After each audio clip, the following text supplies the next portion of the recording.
Today we are learning about the put method. Put method क्या करता है? Put method कोई भी ऑलरेडी जो सेव वैल्यू होती है डेटाबेस में, उसको अपडेट करने के लिए, उसमें हम कोई चेंज करते हैं तो उसको अपडेट करने के लिए पुट मेथड का यूज करते हैं। ठीक है, अब हम एपीआई बनाते हैं पुट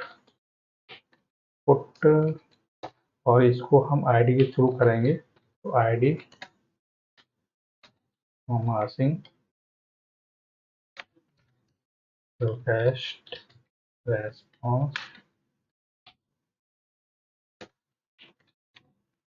और यहाँ पर हम वेरिएबल बनाना है const variable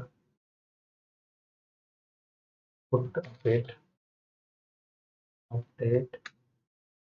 person by ID await ले लेंगे। ठीक, अब person dot find by ID and update, ये भी लगा सकते हैं। हम ये नहीं लगा रहे, find one and update.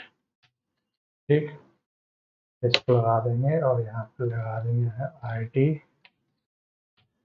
ID request dot परम डॉट आईडी।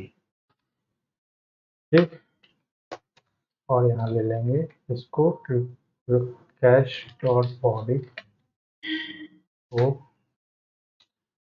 कर देंगे run validator view and new view।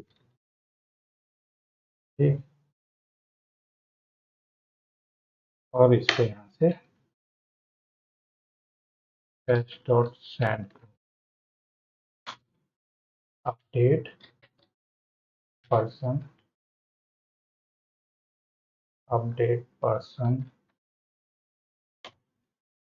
Bye ID. Save कर लेते हैं, कंट्रोल एस करके सेव कर लेते हैं। फिर हम इसको चेक कर लेते हैं ये वर्क कर रहा है या नहीं।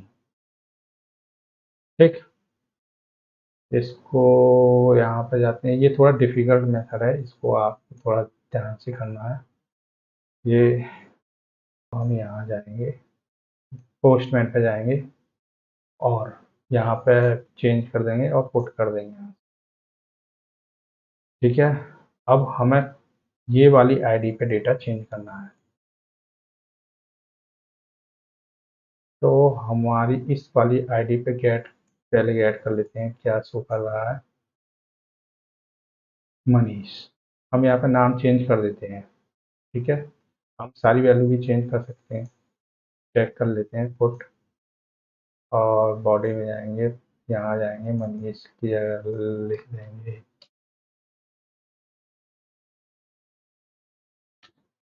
सोनू एज 30। और इसको आप कुछ भी कर दो या ऐसे ही रहने दो। ठीक है, और यहाँ से अब हम इसको सेंड कर देंगे। सेंड पे क्लिक किया हमने। अब ये अपडेट हो गया, इस आईडी पे डेटा अपडेट हो गया। सोनू 30 एंड ये शो कर रहा है। अब हम जैसे ही यहाँ से गेट इस आईडी को पकड़ के डेटा को गेट करते हैं तो चेंज डेटा आएगा। This will be change. तो ठीक है, तो ये हो गया पुट एपीआई। तो आगे हम डिलीट मेथड पर वर्क करेंगे। तो thank you for watching this video.